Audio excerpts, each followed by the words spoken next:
இவ்வளோ நாள் இவங்களாம் ஆட்சி நடத்தி நம்மளுக்கு என்ன தான் பண்ணாங்க? இவங்களாம் சொல்கிற மாதிரி இவங்க நமக்கு எதுவுமே பண்ணலையா?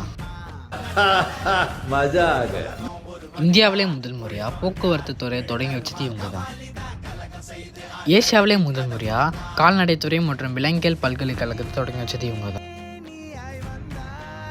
இந்தியாவிலே முதல் முறையாக ஊருக்கு ஒரு ரேஷன் கார்டு தோன்றது இவங்க தான். இந்தியாவில் முதல் மாநிலமாக பெண்களுக்கு சொத்துரிமை கொடுத்தது இவங்க தான்.